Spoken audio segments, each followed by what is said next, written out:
حضرت ابو طلحہ انصاری رضی اللہ تعالیٰ عنہ، یہ انصاری صحابی ہیں، حضرت انس رضی اللہ تعالیٰ عنہ کے سوتیلے والد ہیں۔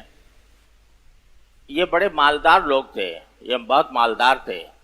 اس واسطے کہ ان کی زمینیں جائیدادیں تھیں۔ تو ان کا ایک باغ تھا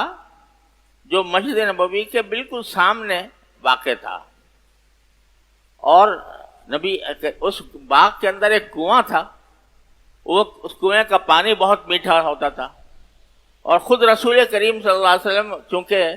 دنیا کی چیزوں میں رسول کریم صلی اللہ علیہ وسلم کو کسی بھی چیز کی طرف اتنی رغبت نہیں تھی جتنی ٹھنڈے پانی کی رغبت تھی۔ تو ٹھنڈے پانی کو آپ بہت پسند فرماتے تھے۔ تو ان کے باغ میں جو کنواں تھا اس کے اندر بہت ٹھنڈا پانی ہوتا تھا اور بہت میٹھا اور ٹھنڈا۔ تو رسول کریم صلی اللہ علیہ وسلم خاص طور پر ان کے باغ میں جا کر ان کے کنویں سے پانی پیا کرتے تھے، اس کو وہ آپ بہت پسند فرماتے تھے۔ اور یہ کنواں ابھی سمجھو کہ 40-50 سال پہلے تک موجود تھا، اور ہم اسی ایک سے زائد مرتبہ اسی کنویں کے اوپر ایک عمارت تعمیر کر دی گئی تھی جو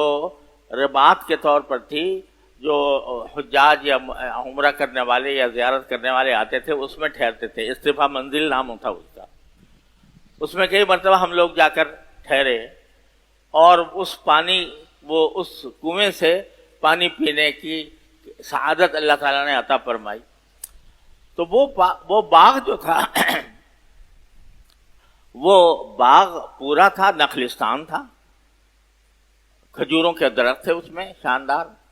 اور کنواں تھا۔ اور کنواں اس زمانے کے اندر مدینہ منورہ کے ماحول میں کنواں ایک بہت بڑی نعمت سمجھی جاتی تھی، کیونکہ پانی کی قلت تھی۔ تو حضرت ابو طلحہ رضی اللہ تعالیٰ عنہ نبی کریم صلی اللہ علیہ وسلم کی خدمت میں حاضر ہوئے اور آ کر عرض کیا کہ یا رسول اللہ تعالیٰ نے یہ آیت نازل فرمائی ہے کہ تم اس وقت تک نیکی کا مقام حاصل نہیں کر سکتے جب تک کہ تم اپنی محبوب چیزیں اللہ کے راستے میں خرچ نہ کرو۔ تو میں نے جائزہ لیا کہ میرے سارے اموال میں، میرے ساری دولت میں سب سے زیادہ محبوب چیز مجھے کیا ہے؟ تو فرمایا ان احب اموالی الی بیرحا۔ میں نے اندازہ لگایا کہ میری جتنی بھی جائیدادیں ہیں یا میرے جتنا بھی مال دولت ہے اس میں سب سے زیادہ محبوب مجھے یہ بیرحا ہے، یہ کنواں اور یہ باغ پورا۔ تو میں آ کر اللہ تعالیٰ کے اس حکم کی تعمیل میں آپ کی خدمت میں پیش کرتا ہوں کہ آپ اس کو جہاں چاہیں صرف کروا لیں۔ تو نبی کریم صلی اللہ علیہ وسلم نے فرمایا بخ بخ ذالک مال رابح، واہ واہ۔ آپ نے فرمایا، جیسے اردو میں ہم کہتے ہیں واہ واہ کسی چیز کی تعریف کرتے ہوئے، تو آپ نے فرمایا بخ بخ، یعنی واہ واہ، یہ تو بڑا نفع بخش مال ہے جو تم صدقہ کرنے کے لیے آئے ہو، اور میں یہ تمہیں رائے دیتا ہوں، تمہیں مشورہ دیتا ہوں کہ تم اس کو اپنے غریب رشتہ داروں میں تقسیم کر دو، جو تمہارے رشتہ داروں میں غریب لوگ ہیں ان میں تقسیم کر دو۔ تو یہ جو مقصود ہے اللہ تبارک و تعالیٰ کا کہ محبوب چیز اللہ تعالیٰ کے راستے میں خرچ کی جائے، تو یہ اس طرح حاصل ہو جائے گا کہ تم اپنے قریب رشتہ داروں میں اس کو تقسیم کر دو۔ چنانچہ حضرت ابو طلحہ نے ایسے ہی کیا اور اپنے جتنے غریب رشتہ دار تھے ان میں تقسیم کیا۔ اس وقت اس میں حضرت ثانی بن ثابت بھی تھے رضی اللہ تعالیٰ عنہ، شاعر ہیں مشہور، تو وہ بھی ان کے رشتہ داروں میں سے تھے۔ اس کو حصہ ان کو دیا، کچھ حصہ دوسرے لوگوں کو دیا، اس طریقے سے وہ تقسیم کر دیا۔ سب سے محبوب جو چیز تھی وہ لا کے پیش کر دی۔ ایک اور صحابی کے بارے میں روایات میں آتا ہے کہ انہوں نے آ کر عرض کیا کہ رسول اللہ مجھے اپنے سارے دولت میں ایک گھوڑا بہت پسند ہے، وہ بڑا قیمتی گھوڑا ہے اور بڑا شاندار گھوڑا ہے، وہ گھوڑا مجھے انتہائی پسند ہے، اور میں چاہتا ہوں کہ اس آیت کی تعمیل میں وہ خدمت میں صدقے میں پیش کر دوں۔ اس کا صدقہ کر دیا۔ کسی نے آ کر کہا کہ ایک میرا غلام ہے، وہ غلام مجھے سب سے زیادہ محبوب ہے کیونکہ میرے بہت کام آتا ہے، میری بہت خدمت کرتا ہے، بڑا بہترین غلام ہے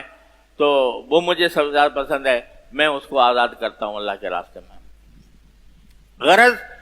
صحابہ کرام نے اس آیت کے نازل ہوتے ہی اپنا اپنا جائزہ لینا شروع کر دیا کہ مجھے سب سے زیادہ پسند کون سی چیز ہے، اور وہ انہوں نے صدقہ کر دی۔ تو یہ صدقہ کہ بھائی آدمی اپنے مال میں سے جو بہترین چیز ہو اس کو خرچ کرے، اس کو فرمایا لن تنالوا البر، تم بر کا یعنی نیکی کا اعلیٰ مقام اس وقت تک ہرگز حاصل نہیں کر سکتے جب تک کہ تم اپنی محبوب چیزیں اللہ کے راستے میں خرچ نہ کرو۔ اور پھر فرمایا وما تنفقوا من خیر فإن اللہ بہ علیم، اور جو مال بھی تم خرچ کرو گے اللہ خوب دیکھ رہا ہے، جانتا ہے کہ تم نے کیسا مال خرچ کیا، واقعی اپنا محبوب مال خرچ کیا یا ایسے ہی ردی چیزیں خرچ کر دیں اور وہی دے دیں۔ تو بھائیوں، عرض کرنے کا منشا یہ تھا کہ ہمارے ایمان کے تقاضوں میں ایک بہت اہم تقاضا یہ ہے کہ انسان زکوٰۃ کے علاوہ بھی اپنے مال میں سے کچھ خرچ کرے اللہ تعالیٰ کے راستے میں، جس میں یہ بھی داخل ہے کہ غریبوں کی مدد کرے، یہ بھی داخل ہے کہ کوئی ایسا صدقہ جاریہ پیدا کر دے جس سے کہ لوگ فائدہ اٹھائیں، کوئی کنواں کھود دے، کوئی آج کل کے حساب سے پانی کا انتظام کر دے، کوئی کسی کے کھانے کا انتظام کر دے، کسی کے لیے کوئی اور راحت کا سامان پیدا کر دے، اس کو رہائش مہیا کر دے۔ یہ سب اللہ کے راستے میں خرچ کرنے کے مختلف